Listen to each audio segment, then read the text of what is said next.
Doug, are you able to hear us okay? I tried a couple of times.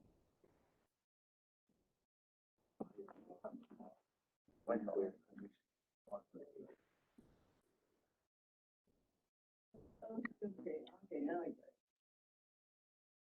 it.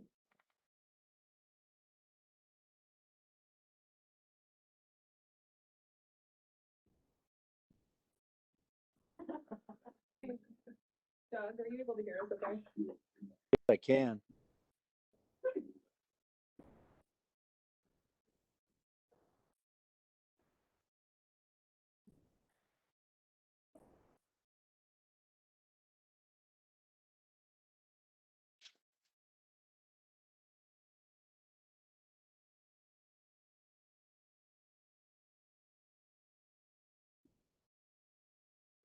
Hold on.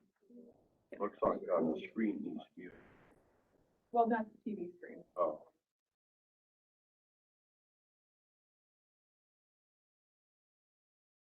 Doug, can you hear me okay? Yes, I can.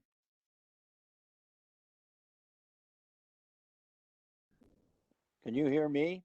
Okay.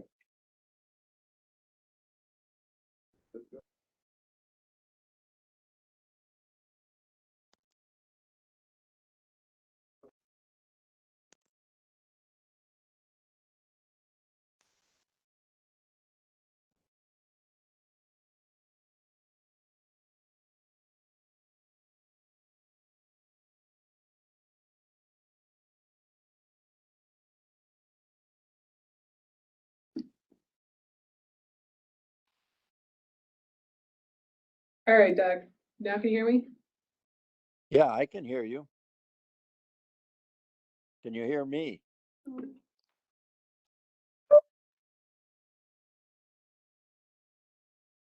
Doug? Hello?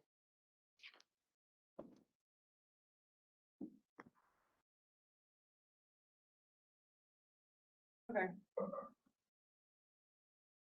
Doug's online. I can see him typing, but. Okay. Can't hear Well, him very we'll just have to raise his thumb for an up or down. Go ahead and call the meeting to order. Sarah, would you please call the roll? For the record, the State Highway Commission is assembled at NDOT headquarters located at 1500 Highway 2 here in Nebraska. The date is Friday, December 11th, and the time is 8:30 a.m. There is a copy of the meeting back posted in the back of the room. Commissioner Koppel is absent. Commissioner Leafgreen, you hear me? Yes. He's online. We'll hear his feedback. Commissioner Fagerland, Here. Commissioner Hawk, Here. Commissioner Wolford. Here. Commissioner Gertis, Here. Commissioner Kindig. Here.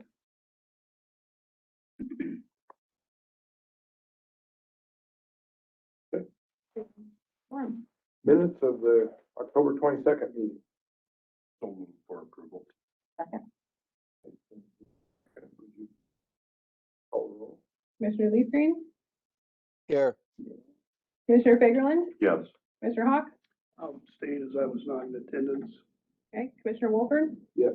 Commissioner Gertis, Yes. Commissioner Kindig. Yes. All right, we have approval. Okay. Introductions. We have Sam Lawson, 10th day with the Legislative Agency Appropriation Committee. Both of our FHWA representatives are here. Owen Rusty, welcome. Don't know any further announcements, correct? Yep. Okay.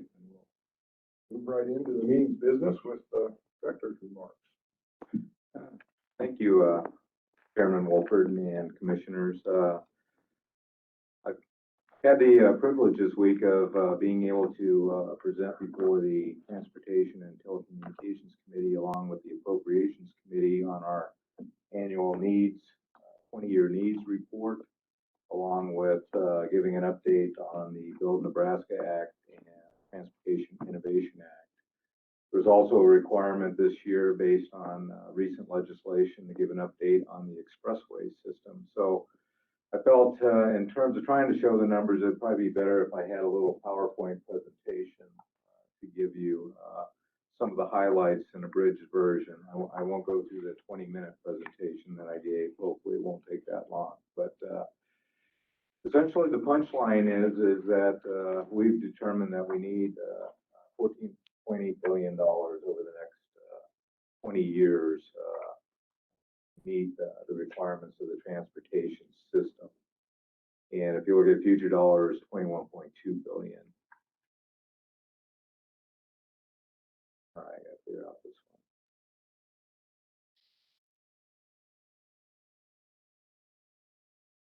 one. There we go. So of that $14.8 billion, we break it down into three categories: asset preservation, system modernization, and operations, and then capital improvement.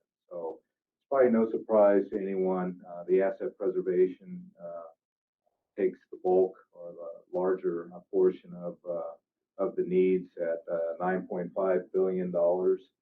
Asset preservation, I call it's feeding the beast.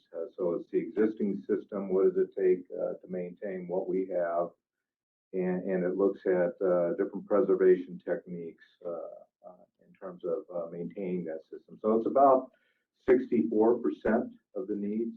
I believe last year was around 62%. So it's no surprise that as we slowly add to the system in terms of expressway lane miles there, that'll increase along with just costs in terms of maintaining the system. Last year was 62, 64%. I kind of look at it like a Pac-Man. At some point, it'll be significant, and we reached that point in prior years, and that's basically why I believe the Build Nebraska Act and the Transportation Innovation Act were legislated, was to address other needs beyond asset management. System modernization and operation, basically that's looking at what improvements do we need to make to the system as we're seeing operational and traffic volume changes. So that might be projects involved with improving intersections, safety enhancement, right turn lanes, things of that nature, dynamic message signs, future technology as we start looking at connected vehicles, smart infrastructure would all be within that category. And I would expect in future years that will start taking a greater portion of the needs or be part of that. The last $3.5 billion capital improvements, that probably gets most of the attention within the state.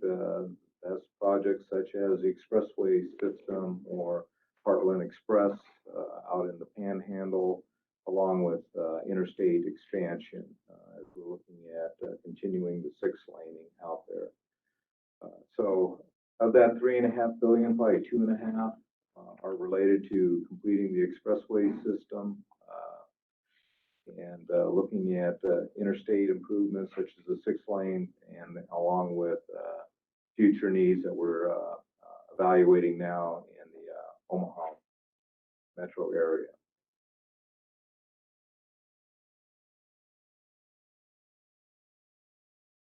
So this will be kind of hard to read here, and we will be providing you copies of the both the needs report and the BNATIA report. But legislation last year asked that we provide an update on the expressways a little bit more in detail. So what this is a Gantt chart kind of breaking down the various corridors that remain to be done. About $1 billion worth of work to complete. I believe the intentions when TIA was passed was to look at a completion date of 2033. At this point, we're seeing about 2040, but this chart was also completed prior to the recent legislation. Whether that impacts the progress of these projects is yet to be seen. I know there's been a letter that we've received in terms of, and there's different groups wanting us to accelerate the completion of the expressway system. On the front end, that is not likely because of the development process in which requirements of different partners collaborating, agencies, resource agencies, and just the time that it takes to finish design, acquire right of way, that very difficult to compress it on the front end. But we might be able to look at getting the tail end closer to that 2033. That's yet to be seen. So the different coloration there is showing kind of the greenish tint is projects that are either under construction or really ready for construction and financed for construction. We're looking at that, whereas in the red, those are currently under design, have contracts for design, and that we're looking at completing the final design. And there was a question at the committee's meeting, does the red mean that those are the years you'll be doing the design? No, those are the years that we're planning on construction to occur, but it's in the design phase, whereas the blue is in the planning phase right now. But that's the intention in terms of completing and constructing the projects.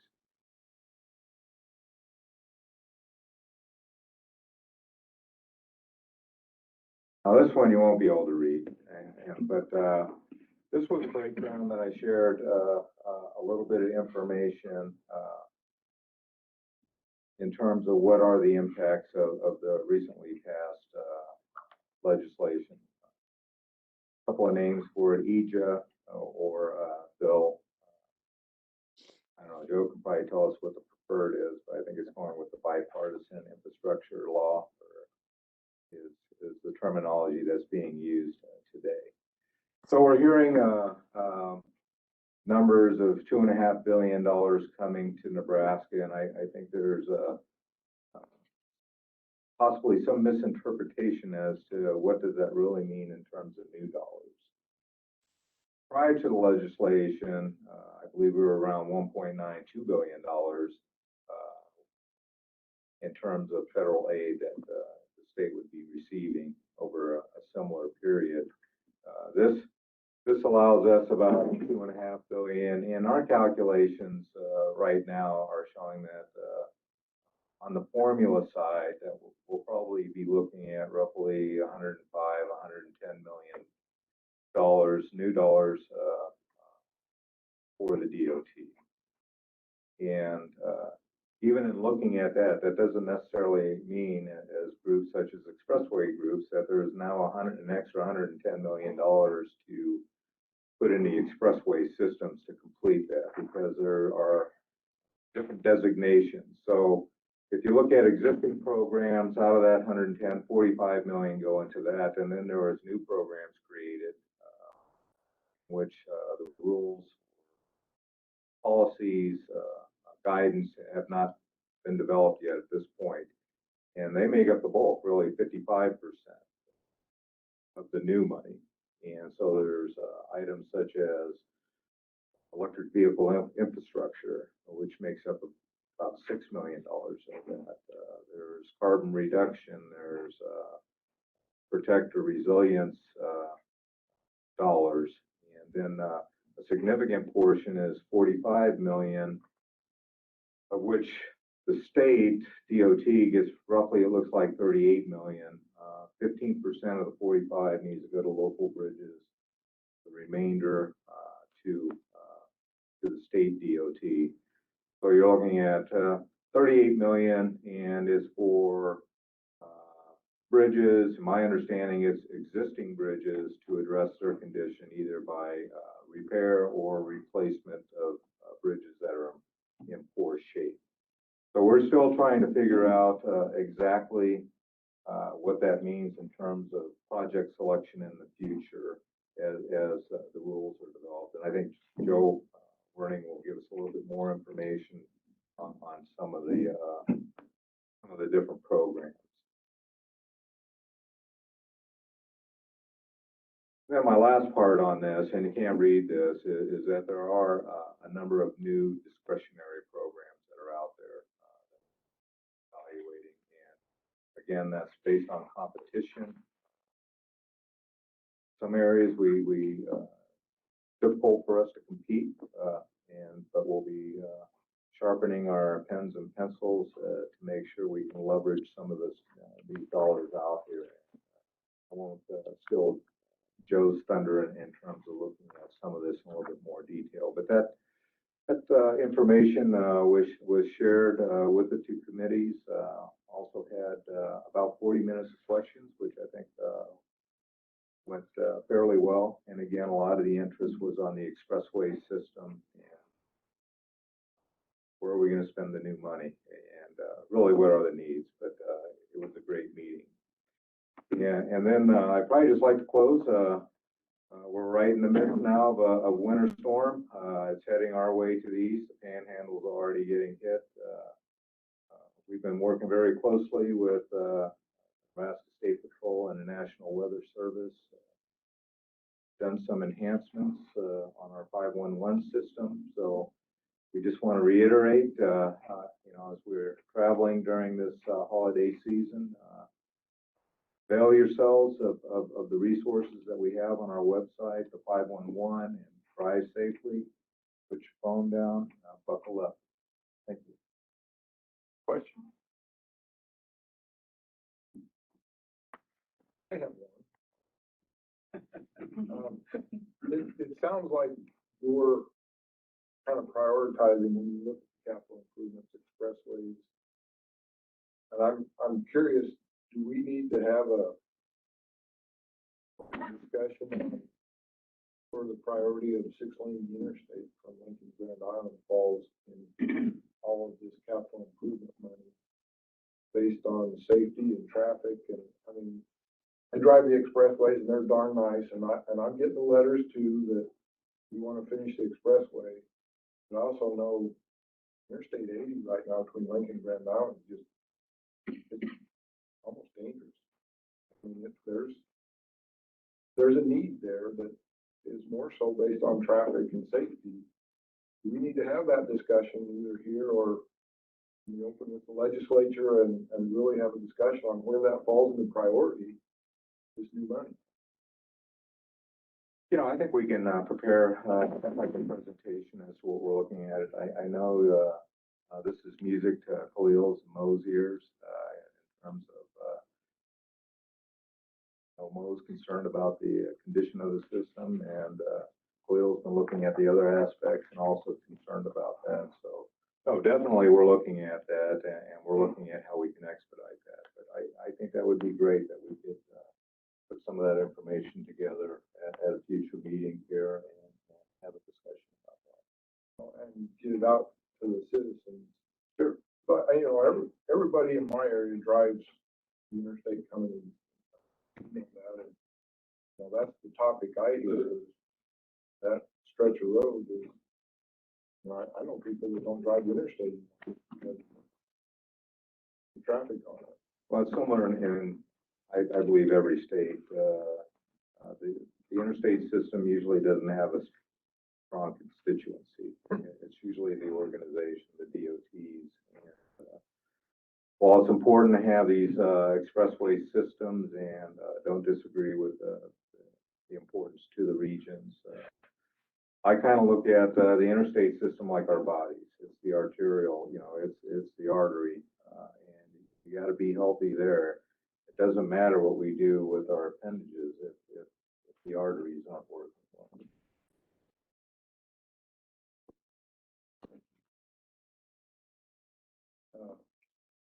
Next item is the 2022 Highway Commission meetings calendar.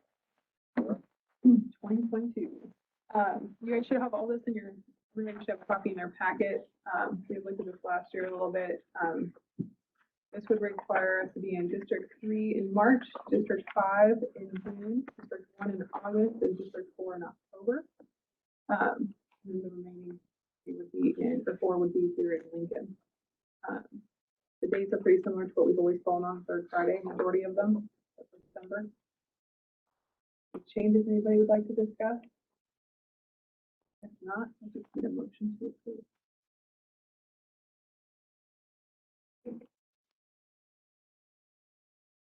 I'll make a motion to approve. I'll second. Okay, the second discussion.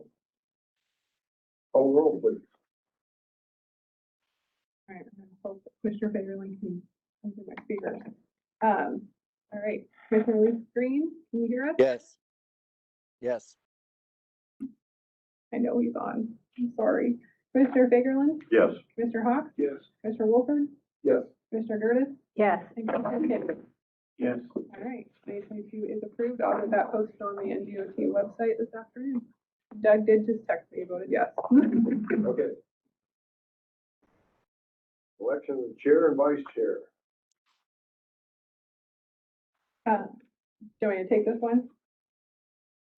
Okay, this is gonna be January business, but we'll take this time to note that Alex Renske has officially resigned. The governor's office is starting the process to refill his position. He took a position here in Lincoln, so he is relocated, so he's no longer in the District 2 area. So they were now looking for his replacement. So the official election will be placed on the January calendar for business items. There is a copy though of the chair and co-chair history, if anybody wanted a copy of that as well in your packet for review. Add to that, just so the other commissioners, January is the one statutory meeting we are supposed to hold. Because that's when we elect chair and vice chair. The way we've been doing it, the turn as the chairman and Commissioner Lee Green's turn as vice chair. If we continue that rotation.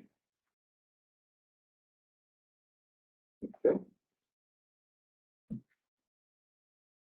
Highway naming application. You have one application? We do. Move her over. We did receive one. I'm gonna move the applicant over. Or her, hopefully. We did receive an application. It should be, there's a copy of it in your packet. It's regarding Highway 56 in Greeley County. The application is would rename a 12-mile segment of Highway 56 to Sam Foltz Memorial Highway. You all received a copy of the application to begin your reviews. Well, we've opened that up to discussion. Mary Ann is on the line, so she is here along with Marty Callahan to discuss it. If you have any questions. Before I say that, Mary, can you say anything so I can see if I can hear you on this end? Yes, hi. Good morning, panelists, and thank you for inviting us here this morning. Mary Ann? Hello? I'm gonna reset the speakers while you guys chat about it. Okay. Well, they're,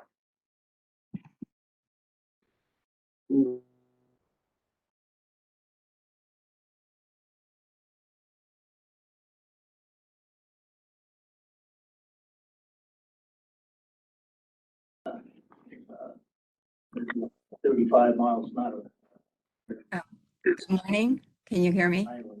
The last time we had an individual that was recognized was over 20 years ago. And that particular gentleman was Andrew Jackson Higgins. He's the one who invented the boat, went to Normandy and so forth.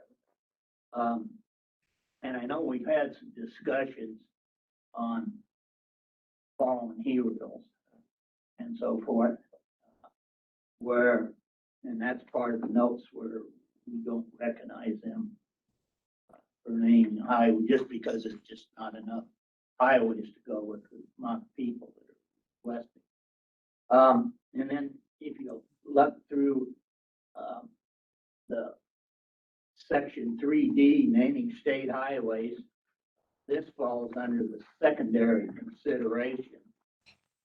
And then the honored, then in section 3C, the honored person, organizing or entity must be widely recognized across the state and must have contributed to the betterment of Nebraska. So, you know, I've been weighing all this. It is in my district. I still don't have a conclusion, but I think these are some of the points we need to look at and think about. is this gonna be voted on today, Sarah? We can vote on it today, or if you want to delay it to January, we can. It's up to Okay. you. I'm not gonna be here in January. I don't know if Okay. that makes a difference. But anyway, those are some of the points that, I kind of made and so forth. Maybe I'd like to hear from some of you folks, some of the other commissioners. Did we get the speaker? Yes, can you hear me? They're on speakerphone. Okay, Everybody else online can hear everything, but for some reason we can't hear them through our phone, so. okay.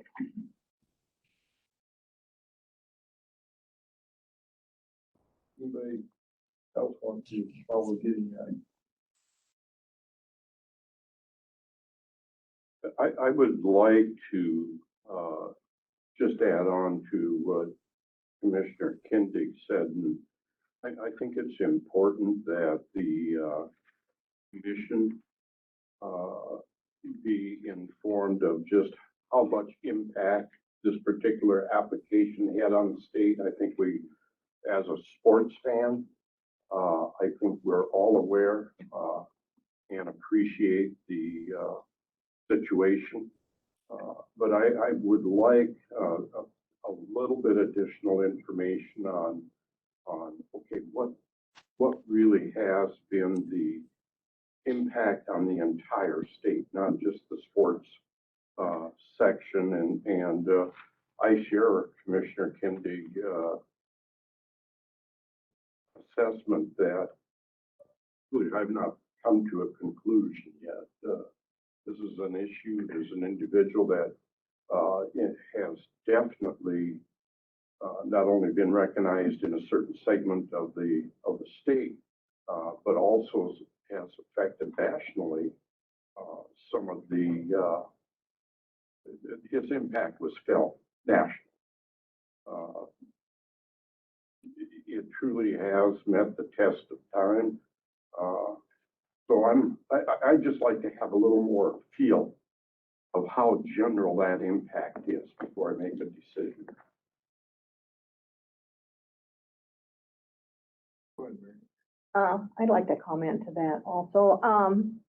Mr. Foltz was probably widely known throughout the state of Nebraska by the fact that he was a part of the Husker football team. Correct. Football encompasses the whole, whether you're at the games or not. There's an interest there within families, communities, whatever, of that particular segment of the sports that occur in the state of Nebraska. And I think as we review the application, we can see that this individual, Mr. Foltz, was not only prominent within Husker football, he also did a lot of community services, things on many levels. So it wasn't just focusing on the football, he was involved in other things also. And I think that's one thing we need to keep in mind. It wasn't just the sport of football, it was also other activities that this gentleman.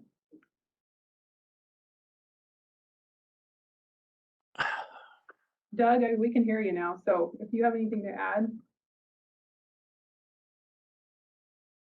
I've unmuted your line so we can hear you. No? So you sound, Can you hear us now? yep, I can hear you. Okay. Okay, Hold on, Mary Ann. Yeah. You ready for her to talk? If you would like to Okay. say something, let's let her weigh in. All right, Mary Ann, go ahead. You're Okay. free to talk. thank you.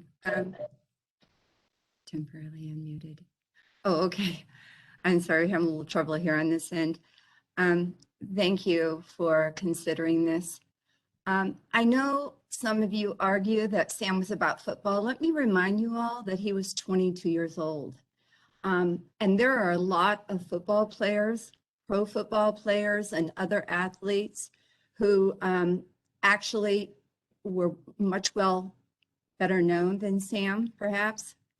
But their impact was nothing compared to what Sam's was. I'm not saying this very well. Sam cared about the disabled. There's a story right here I'd like to just tell you very quickly. He was at He returned home to Grand Island and attended a senior basketball game. And during halftime, the people there grabbed him, put him on the court, and he took a half-court shot and made it. It said the crowd erupted. It was like no big deal to him. It was supposed to happen that way. Then Sam spent a half a quarter with the handicapped young boy and made his day. This is the person we're talking about. He was a person who was an inspirational type. He was deeply faithful.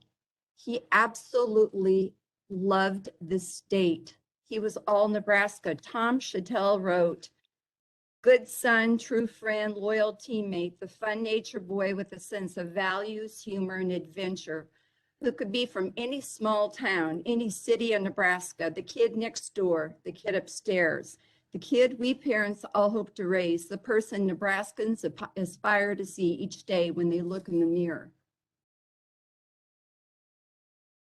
For a young man, 22 years old, who was taken from us too soon, I think he left a tremendous impact on people.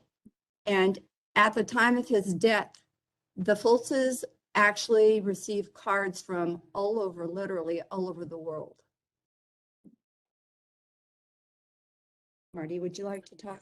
Yes, this is Marty Callahan. I serve on boards and commissions and so on, so I understand the situation you're being faced with. And it makes a lot of sense to have good discussions because precedent can go forward and we're naming highways after all sorts of different people. So I do appreciate your consideration. With the situation, as Marianne has said, we could go on and on and on and on. And the thing that you find out about Sam Foltz is that you talk to anyone that worked with him, it was not about his skill. It was not about the fact that he could play football. It was the fact that he stepped off that field so many times and was using it for the betterment of man. And so as far as the naming of something, I would really hate to think that I'd been involved in something that just named a highway because he was a good athlete. That he was exceptional. And he had opportunities to go, outside of Nebraska, but Nebraska is what he loved. And his plan was to, eventually come back and work in the community, have a crop spraying business. He was a small town boy.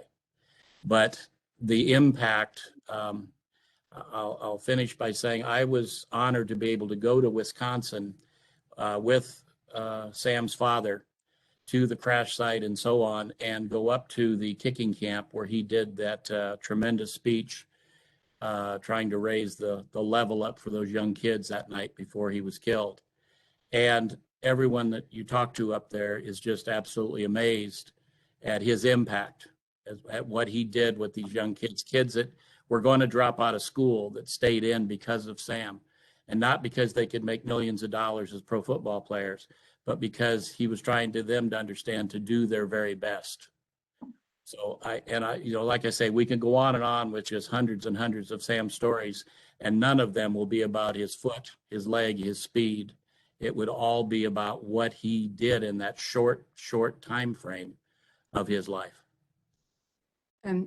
One other point, Highway 56 is especially significant because that is the highway that took Sam home when he came to Greeley. His family has lived and farmed and produced for Nebraska and for people all over the world as farmers for over a century now.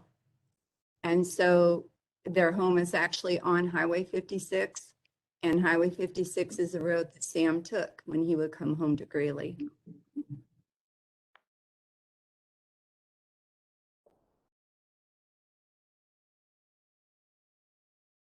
Thank you.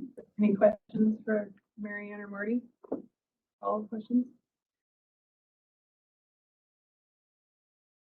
Mr. Chairman, if I might. I concur with some of the things that Mary was saying, and I think that we just heard here that his impact was beyond his talents as a football player. And I think we do need to take that into consideration. I know that,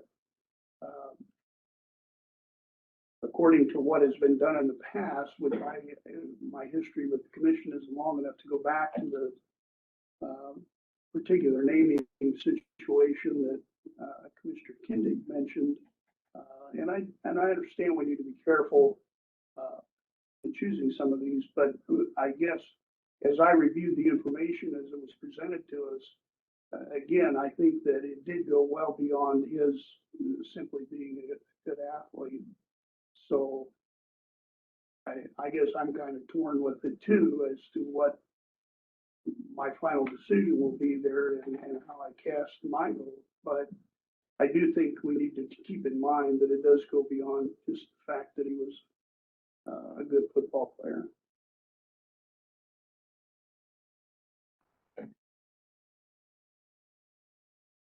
Any further comments?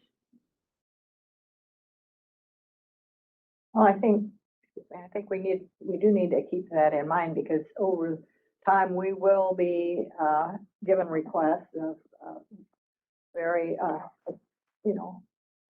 people who probably deservedly in some cases need to have this honor bestowed by having a section of highway named for them. But I think Jim said we need to be careful, how often, what is the true criteria? Because we're going to see a lot that have similar criteria. So for us as a commission, we have to decide where do you draw the line on doing this or not doing it. Sometimes it's going to be quite difficult to decide that. We don't know what lies ahead in the future. We can only look to see what has happened in the past. So I think, we need to give definitely very diligent consideration as we make decisions.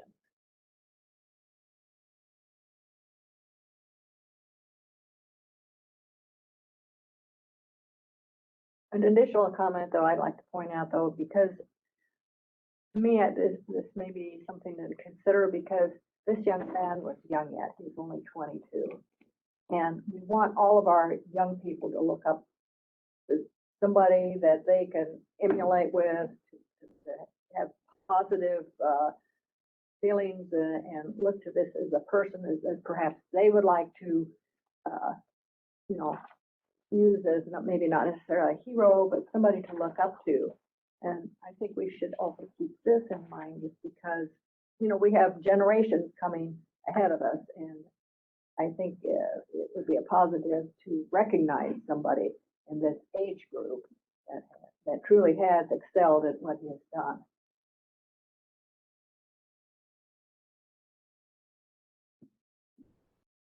Would the commission like to vote today, or do they want Well, to table it? Let's entertain a motion if there's a motion.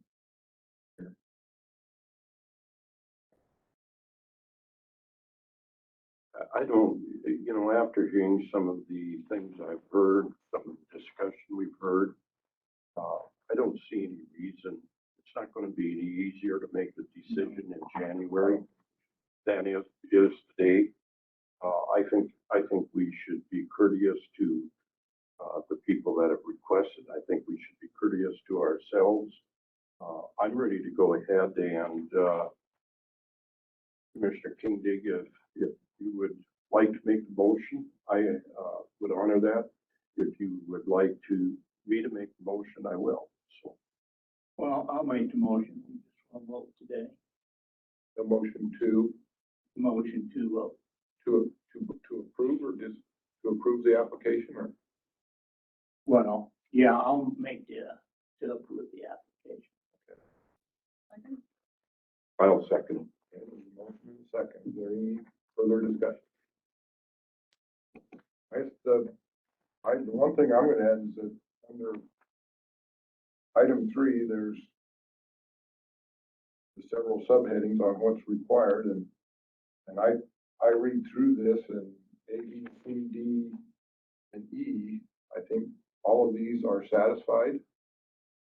D is under the secondary consideration, but I do think what we've heard today and what's in the application, we satisfied the criteria. Say that this application does meet that, so my feelings, we're okay to proceed on that too. Okay. Call the roll, please. Yes, the motion is so be resolved, the State Highway Commission will recommend to the governor of the state of Nebraska, the following section be named Sam Foltz Memorial Highway. It's Highway 56 near Greeley from the intersection of Highway 56 and US 281 east to the Greeley-Boone County line. And for the policy, that would include 2 signs at either end of the approximate 12-mile segment. Commissioner Fagerland, Yes. Commissioner Kindig, Yes. Commissioner Hawks, Yes. Commissioner Wolford, Yes. Commissioner Curtis, Yes, and Commissioner Leathgreen. Yes. All right, be approved. I will prepare resolution 2021-1 for your signatures, And that is a resolution recommending to the governor. correct? recommending to the governor. The governor has the final Yes. Yes. say. Okay. Next item on the agenda is, Infrastructure Investment Act. The warning.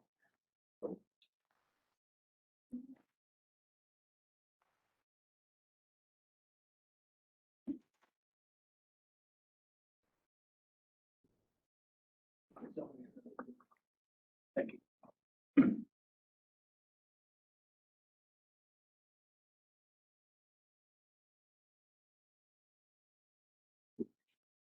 Well, good morning, commissioners. Good morning, Director Selmer. Obviously, I'm here to talk a little bit about the new highway bill, reauthorization bill. And it's an exciting time. Obviously, there's a lot of money, as Director Selmer pointed out. And so exciting time for transportation, exciting time for our industry. Director Selmer mentioned the technical name is the Infrastructure Investment and Jobs Act, but it's being referred to as the bipartisan infrastructure bill. So if I mention either one, it would be the same thing. With the time allotted, this bill is almost 2,800 pages long. So a lot of information. So I apologize up front. This probably won't be a light show presentation. Probably won't be very sexy, but it's probably going to be a little bit of an end dump.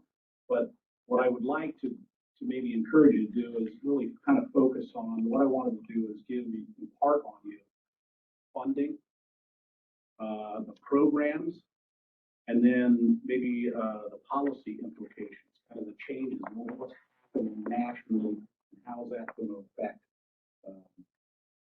state DOTs across the country as well as local agencies. So let me go ahead and get started with this. See if I can figure out how to do this. Should be enough down here. Yeah, point at me.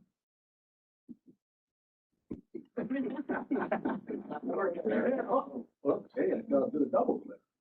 Okay, I'm There gonna. we fix it go. for you. All right. Hey, big picture, this is viewed as, the bill is viewed as a once a generation investment in infrastructure. It has lots of impacts on the economy on a positive level.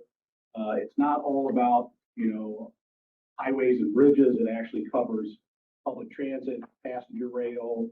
The director mentioned reinvigoration toward investment in bridges, clean drinking water, wastewater infrastructure, clean energy, electric vehicle infrastructure, and broadband.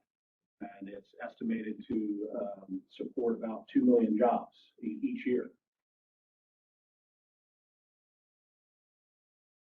I pressed up, so.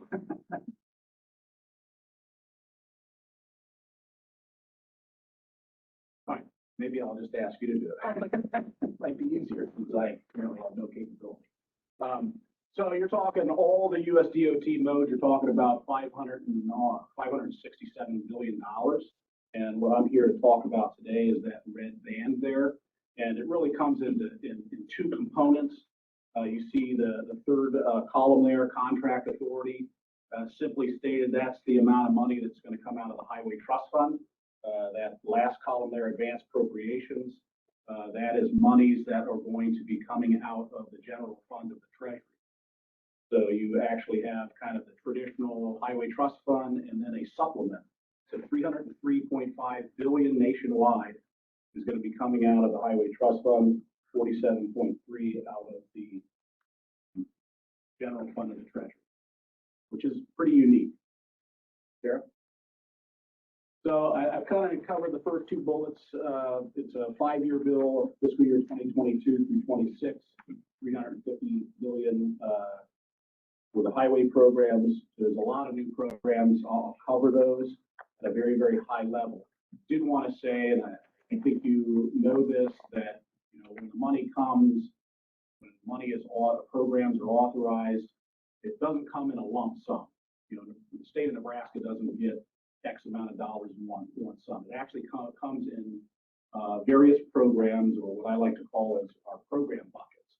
And each one of those programs is allocated a dollar amount, and it comes with lots of different characteristics, like how long is the money available? What are the eligibilities? What can you use the money for? And so you have all these programs, and Director Selmer kind of alluded to it. It's when it comes in a bunch of buckets and it has all these requirements of what you can spend it makes it a little bit more difficult. Obviously, if it came in one bucket, it'd be a lot easier for state DOTs, but just recognize that. And there's kind of two buckets. One is the formula, which is there's a statutory prescribed formula on how that money is distributed. Those formula programs, every state DOT gets formula funds by that program. Then there's something called discretionary programs, which are really competitive. There's a solicitation process, there's an application process, and then the recipients, their application is based, the selection is based on the merit of that application, and they're selected. So not everybody's going to receive these discretionary dollars. You will see in the bill, there's a lot. Traditionally, Federal Highway has distributed bulk of its money directly to state DOTs. A big policy change here, and there's more opportunities for local agencies and other non-traditional entities to get access to these programs and to the funding. That's a big shift. And then there was actually a $90 billion transfer from the general fund of the Treasury to the Highway Trust Fund to ensure that the Highway Trust Fund remains solvent into the future. We haven't received a federal gas tax since, I think, 1993. So you can understand that if you don't feed the beast, then there's issues. But it's here. Let me jump into kind of those two big buckets. The two components, Highway Trust Fund, and then I'll speak to the general fund. But Sarah, if you can switch, we'll be appreciate it. Kind of like what I said, that 303 billion is coming out of the Highway Trust Fund. Again, 5 years. A good way to look at how much more money is there for the bulk of the program is almost a 30% increase. And that speaks to Director Selmer's 105, 110 million boost. Most of this, again, formula, that blue piece of the pie, most of that's going to be distributed. All states are going to receive a portion of that. And so there's a couple new programs that I'll talk to in a few minutes. There. And then coming from the general fund, there are a bunch of new programs. Again, most of them, 72%, are formula-based, and then 28% is going to be, basically competitive grants. And there's a bunch of new programs, and again, I will cover those at a very, very high level. There. Here are what's called, these are from the general fund. There's nine categories you can see there. You can see that there's a bridge formula program, a discretionary bridge investment, so that's going to be a competitive grant. There's a national electric vehicle formula program and infra program. You may be familiar with the infra program, and that's for national and regionally significant projects. The Heartland Expressway received an infra grant a couple years ago, so there's a good example. So there's a big expansion of that program. Those 4 programs obviously make up 95% of these categories here. Here's just, and this doesn't include them, but there's on the left, obviously you see various programs, and the point I want want to make here is you got the programs in the left column and then the various recipients going left from right. And you can see, again, historically, state DOTs have been traditionally the recipients of these monies. And you can see going left to right, the number of programs and how many entities now can apply and get access to a variety of these programs. So that again is a pretty big change for Federal Highway, pretty big change for the program. And it doesn't come with some administrative challenges. I mean, Federal Highway is going to have to provide stewardship and oversight for a lot of these local agencies that may not be prepared to, just because of familiarity with all the federal requirements. So that we've got a lot of work to do. I should have said earlier that, all of this money I'm talking about actually hasn't been distributed yet. That's actually supposed to happen next week. So hopefully we get those notices next week. And then the other thing that I should have mentioned too is, this is it's less than 30 days old. And a lot of these new programs are going to require implementing regulations. So Federal Highway is working in earnest, a lot of late nights, weekends, putting together guidance so that we can implement this new program. Sarah? So a couple things about some of these apportioned. Again, those are formula programs. They're 8 programs. Most of them, 6 of them are long-standing programs. 2 of them are new programs. Let me hit a couple of these. Sarah, here's a bar chart, and you can see the blue ones, the blue bars are going, and then there's some of the programs like STBG, as well as HSIP. There's sub-programs. One's called Transportation Alternatives under the STBG. Those blue and red programs are existing programs. They've been around for multiple authorization periods. State DOTs, local agencies that are involved with these programs fully understand these programs. These are kind of bread and butter programs. This is what we are used to using. So I wasn't gonna, I know there's some slides in there. I was gonna skip over those just because of time. Recognize that those are just continued with this reauthorization bill. However, the new legislation tweaks these programs, and they tweaks them in the new kind of policy emphasis areas, and those are, they've already been mentioned, resiliency, EV charging, sub-allocating dollars to smaller organizations or local entities, changes in how much federal share, all of those sorts of things are captured in these blue and red bucket programs. There are 2 new programs, the carbon reduction program, which is basically for projects to reduce carbon emissions, which is primarily for on-road sources, vehicles spewing out carbon dioxide. And then there's a new program called Protect, which I'll explain what that is in a little bit, but it's basically a program targeting resiliency improvements for infrastructure, for natural disasters, rises in sea levels, flooding, things of that nature. So go ahead and skip through slide 12 and 18, and I'll jump past that because, again, those are kind of the bread and butter programs that we have been working with NDOT for quite some time. So go ahead and skip, that should be safety, just a safety kickoff chart here. So I just wanted to spend a little bit of time talking about some of the new safety programs. And again, look, what I'm really want to do is, again, impart on you kind of the programs, the changes, the policies, and kind of the shifts in the program. Go ahead, Sarah. There's a new safety discretionary program. Again, this is and I think it's important too. I think everybody in the room probably has some role in getting the word out on this. This is a big change, and I think that a lot of these understanding, at least at a high level, some of these programs, you can help your constituencies. A lot of these programs are going to impact local communities, give local communities an opportunity. And so as we implement this, I think it's good for all of us to have an understanding, at least generally about the program so we can have conversations and connect with each other and see if we can get some of these opportunities to local entities and others that are eligible to participate.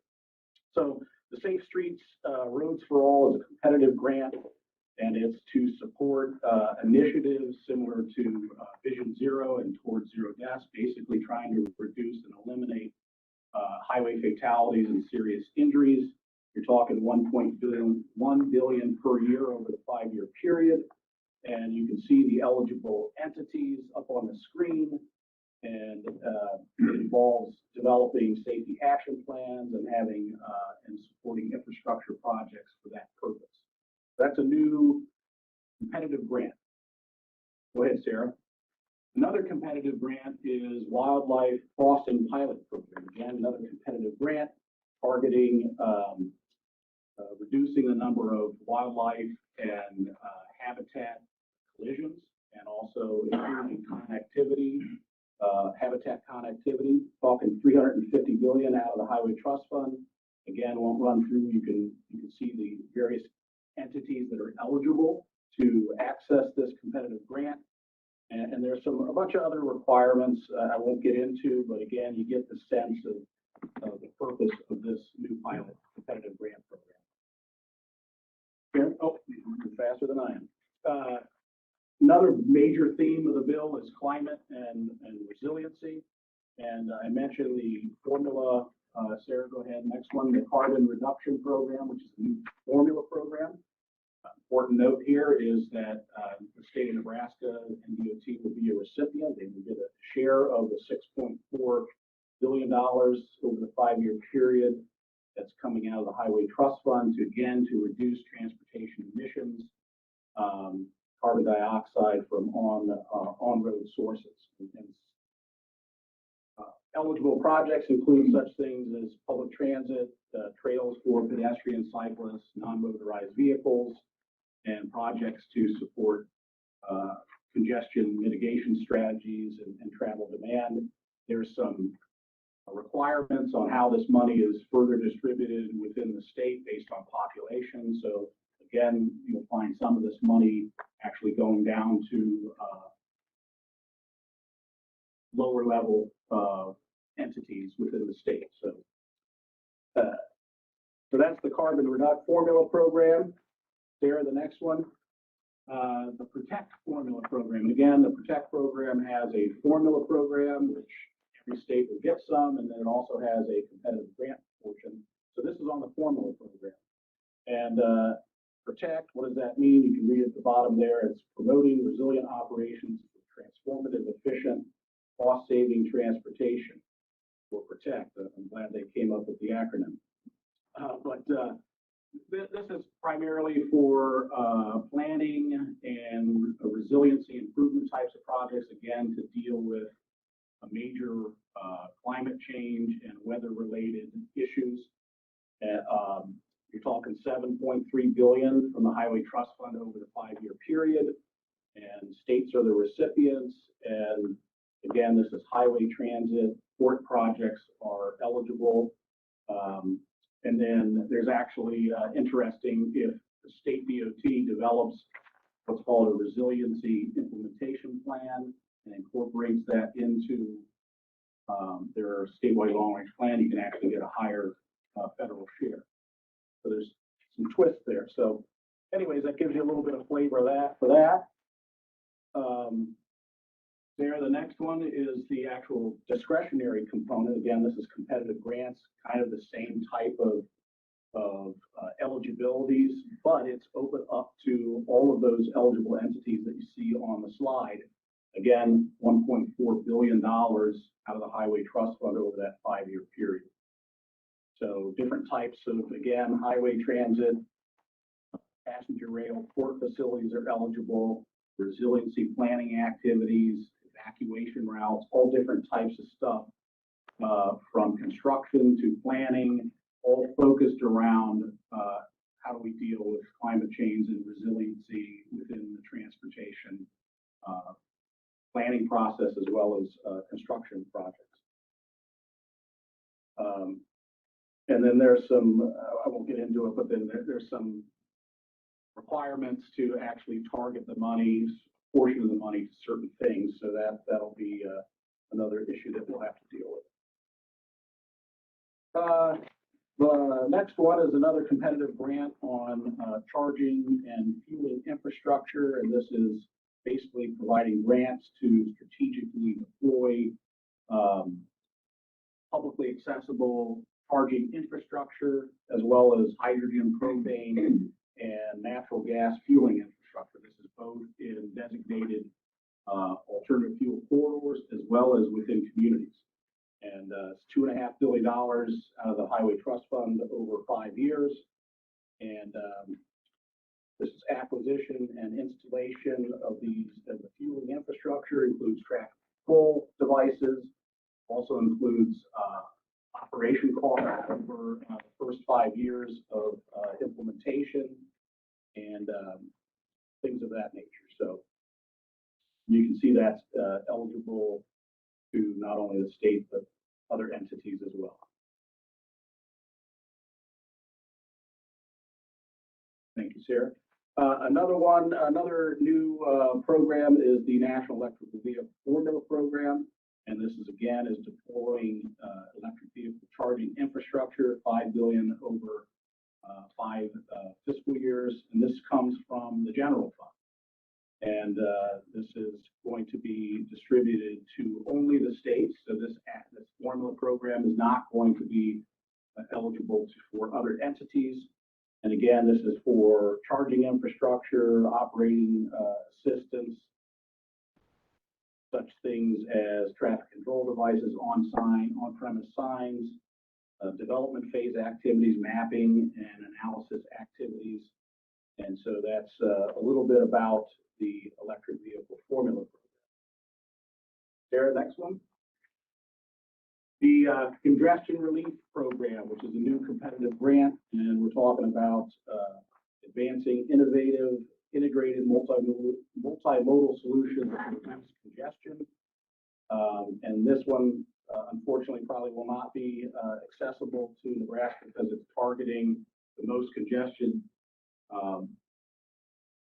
urbanized areas in the country that have a population of greater than 1 million. So we need to, I guess we need to load up Omaha with some more people. But again, that's $250 million over 5 years out of the Highway Trust Fund, and such activities could be HOV toll lanes, pricing strategies, incentivizing carpooling, things of that nature to try to reduce congestion. Sarah, next one. Talk a little bit about bridges, two new programs. What happened a few authorization periods ago, we used to have a federal bridge program, but it was consolidated into another program called the National Highway Performance Program, primarily. So it's actually pretty exciting to have 2 new targeted programs to deal with the nation's aging bridge population. We certainly have, we have our fair share of bridges, 15,000, I think, 15,754, is that something like that. So a lot of bridges in the state of Nebraska, so I think these programs will be very helpful. But this formula program, again, that means Nebraska is going to get a share of $27.5 billion from the general fund. All of this formula money goes to the states. There's some focus on the formulas based on replacing poor condition bridges as well as rehabilitating fair condition bridges. Each state is eligible, or not eligible, will receive guaranteed at least $45 million each year. Great. And then there's a requirement to spend 15% of it on off-system bridges, and what we mean by that are bridges that are not traditionally eligible for, or not considered eligible for federal aid. So non-federal aid designated routes have traditionally, mostly that's local facilities. So that's a continuation. But one of the changes is it makes it 100% eligible. So good thing for local agencies. Then switching to the discretionary program, again, another competitive grant, a lot of those, but again, this is to improve bridges and culverts. $12.5 billion over the 5-year period. It's actually split funded, $3.3 billion from the trust fund, $9.2 billion from the general fund. Lots of different entities can access this program. But again, that's focusing on replacing, rehabbing, and preserving bridges on the bridge inventory. And then next slide, another major theme in the bill is equity, and that's going to provide equal opportunity and access to transportation programs, activities, and services. And there's 2 new programs I wanted to talk about, and they're both competitive grants. The first one, Sarah, if you can switch, is Reconnecting Communities Pilot Program. This is, again, trying to focus is restoring community connectivity by removing, retrofitting infrastructure that has created barriers to community cohesiveness. So $1 billion over the 5-year split funded, $500 million from the trust fund, $500 million from the general fund. There's 2 types of grants. There's a planning grant and a capital construction grant that comes with this. So anyways, that's one of the programs. And the other one, which is the Rural Surface Transportation Grants. I think there'll probably be quite a bit of interest here in Nebraska for this one, another competitive grant. Again, focusing on rural infrastructure in rural areas that increase connectivity, improve safety and reliability of the movement of people and goods, and generate economic growth and improve the quality of life. Interestingly, the new legislation defines rural areas as any area outside an urbanized area of 200,000 plus. So basically every area that is not Omaha and Lincoln, which is pretty broad. And so be a lot of debating and decision making going on with that, because that really expands the potential there. $2 billion out of the Highway Trust Fund. So this is highway, bridge, tunnel projects, freight projects, safety improvement projects, as well as bridge projects. And then there's some set asides. I'll just recognize a lot of these programs have little nuances that we'll have to deal with. Sarah, next slide. Getting close to the end. Just a couple significant infrastructure programs and also freight programs. First one is the National Infrastructure Project Assistance Program. This is considered the kind of the mega projects, and this is primarily for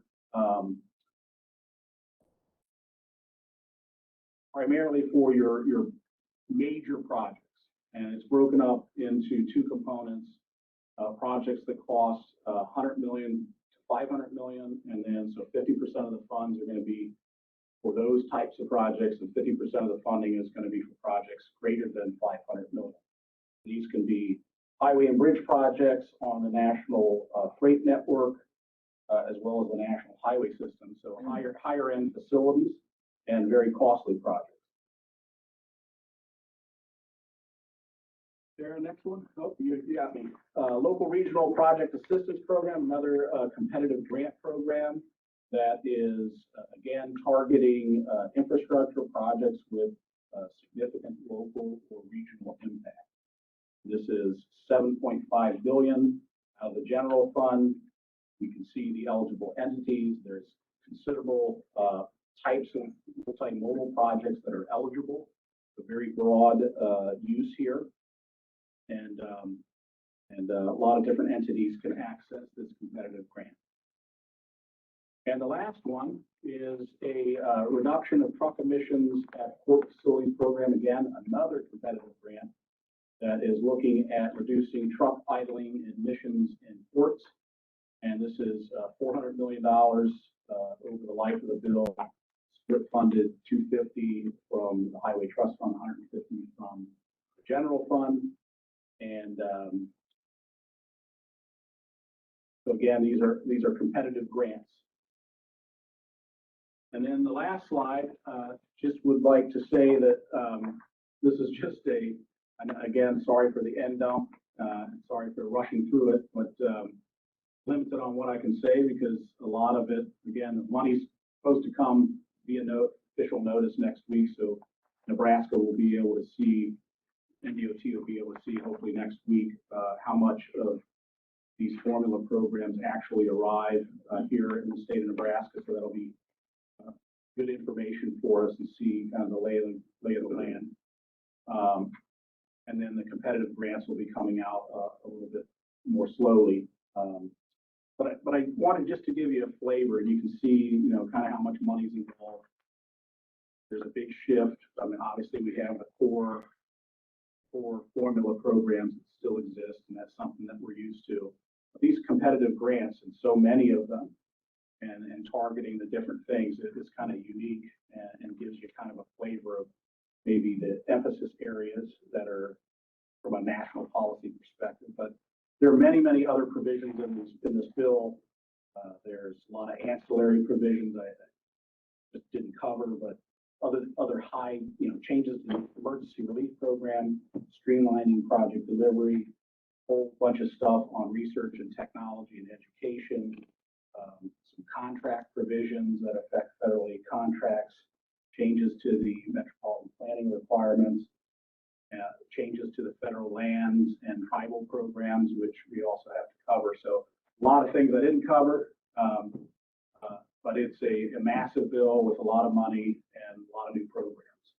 So again, just wanted to give you a taste of that. Hopefully it wasn't too overwhelming, but hopefully you get a taste of what we're in store for. And with that, I'm happy to answer any questions, any thoughts. I have a question on page 24. The title is Protect Formula Program. On the very bottom, it says the full name of the program is Promoting Resilient Operations. Can you explain what does resilient operations mean? I'm not familiar with that. It said resilient operations for transformative, efficient, and cost-saving transportation. That's on page 24, the bottom sentence. Yep, I see that. That's the name of the actual program. I think it is aimed, the whole program is focused on the fact that the country has been facing, just on a continual basis, climate change and all of these floods, wildfires, the sea rise, and I think the point of that is not just the transportation projects, but actually the operations side of it, and actually doing the planning and infrastructure building, and making sure that we're planning for that purpose. Okay, so that has more to do with environmental type issues? Well, yeah, absolutely. The whole program is targeting how do we deal with building our infrastructure to deal with all of these climate change issues. How do we retrofit them and build them in a manner that can handle a lot of these impacts?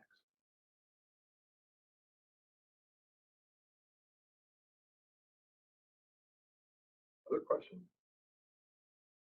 All of these discretionary programs, and a lot of them go to local entities, which is our cities and counties. Who are they going to apply to? Is it FHWA, or how's the money going to actually get down that if a small city wants to look at this, where do they go? Yeah, I think, to answer your first question, it could be two sources. One, well, it could be many sources. One of which is federal highway. Some of them may be administered by USDOT. Some of them may be administered by other federal agencies, like, for example, Federal Transit Administration. But depending on the grant and who's responsible from a federal agency standpoint will administer it. Traditionally, and I can't really respond with a definitive answer, I think what's going to happen is just like other grants, there'll be a solicitation process in the Federal Register. The Federal Register will contain all of the grant application requirements and what the grant is, the purpose of the grant, and how the applicant has to meet all those when they fill out their grant application. And it'll have the due dates and all that sort of stuff. And then all of those grants will have to be reviewed by whatever federal agency or department will have responsibility for those grants. And then the grants will be reviewed based on the merits that were presented in the application, and the selection will happen. That's how it's been done with all the other grants like Infra and Tiger. But these are getting down to the smaller ones. So we're gonna go back to these small towns, we're gonna be back to the local liaison and to get this money. The thing we got away with by the state buyout, we're gonna go back to that with the cities and counties in Nebraska, needing somebody to administer these if they're gonna avail themselves. And Federal Highway is looking at different models on how to deal with the very issue that you're bringing up, because at the end of the day, you got a penny into a project, it's a federal aid project, or if there's a permit, it's a federal aid project. And so obviously the federal agency that's responsible for that has a responsibility for making sure it's done accordingly. And so there's different models that we're looking at, whether does Federal Highway handle it all? I don't know if we have, we don't have enough staff. Do you set up arrangements with state DOTs? Do you take a risk-based approach? We're looking at all those different ways of doing it. It just hasn't been. That's why I was saying a lot of the stuff in terms of the nitty-gritty details, we just don't know because we don't have implementing guidance. But we understand that issue, and we're looking at different models. Okay. Thank you. Yes. I'd like to comment. It's been very helpful, I think, to our local communities, our counties, to be able to go to the state of Nebraska for help to walk through the things that Greg has been talking about. So I'm thinking that would definitely be a positive. Future grants that we could be helping out, Department of Transportation, helping out the local people on how to walk through and how to do this. Yeah, and certainly don't want to speak for NDOT, but I can tell you so far and again, we're going from a handful of grants to a bunch of grants. So I don't want to speak to their ability to help out with the magnitude of grants, but in the past, with the handful that we've had, NDOT has been a great partner in working with us and putting their resources to bear and helping. And we have the City of Omaha, City of Blair, others that have gotten some of these grants and have been great to work with in helping the locals with the application process, with administering the project. So, Mr. Chairman, we have a division that is actually just going to keep their eye on the notification that we will get for those discretionary grants. Our goal is really just to broadcast those immediately to first-class cities, the MPOs, and any interested, to some of our division heads and some of the coordination meetings that we normally have. Remains to be seen how much help we can offer. We have limited resources as well, just like everybody else, and you're spot on. The buyout, basically took a lot of the locals from the federal aid game, and so they have to make some decisions on some of those. But I think there's key programs that we believe that we are structured to help them. Others, we just probably give decisions that they have to make, and they're going to figure it out. Okay. well, nothing else. Hope you guys have a great holiday. Thank you. Thank you. Okay. Next time on the agenda is grade separation.